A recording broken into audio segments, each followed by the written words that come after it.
ஐயனார் துணை சீரியல்ல அடுத்த வாரத்துக்கான எபிசோடில் நம்ம சோழன் இருந்துட்டு சேரன் கிட்ட அண்ணன் நீ இப்போ ஓகேவா அப்படின்னு சொல்லிட்டு கேட்கவும் சேரன் இருந்துட்டு ஓகே தான்டா ஆனால் இருந்தாலையும் அந்த ஜோசியக்காரன் என்னால் உங்கள் யாருக்கும் நல்லது நடக்காதுன்னு சொன்னோம் இல்லை அதை மட்டும் உறுத்திக்கிட்டே இருக்கு அப்படின்ற மாதிரி சொல்கிறாங்க.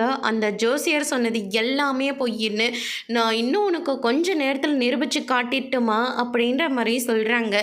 எப்படிங்க முடியும் அப்படின்னு சொல்லிட்டு நிலா கேட்கவும் 4 ஜோசியக்காரங்க கிட்ட அண்ணனோட ஜாதகத்தை கொடுத்து பார்க்க சொல்லலாம்.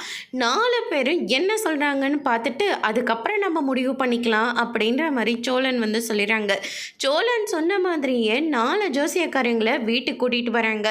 ஜரனோட ஜாதகத்தை பார்த்த உடனே அடடா இப்படி ஒரு ஜாதகத்தை நாங்கள் பார்த்ததே இல்லை, ஆனால் சின்னதாக ஒரு பரிகாரம் மட்டும் பண்ணணும், குலதெய்வம் கோயிலுக்கு போயிட்டு வந்தால் இந்த வீட்டில் இருக்கிற எல்லா பிரச்சனையும் சரியாயிடும் அப்படின்னு சொல்லிட்டு 4 ஜோசியக்காரும் ஒரே மாதிரி தான் சொல்லிட்டு இருக்காங்க.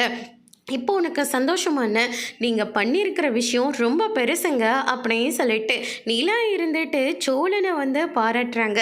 ஆனால் 4 ஜோசியக்காரங்களும் குலதெய்வம் கோயிலுக்கு போக சொல்லியிருக்காங்க. இப்போ என்னென்ன பண்ணுறதுன்னு சொல்லிட்டு நிலா கேட்கவும் குலதெய்வம் கோயிலுக்கு தானே போயிட்டா போச்சு அப்படின்னு சொல்லிட்டு சோழன் சொல்லிடுறாங்க. அதோட இன்னைக்கான பிரம்ம முடிச்சிருக்காங்க. இனி ஐயனார் துணையில் அடுத்தடுத்து என்னெல்லாம் நல்லது நடக்க போகுதுன்றதை வெயிட் பண்ணி பார்க்கலாம். தேங்க்யூ.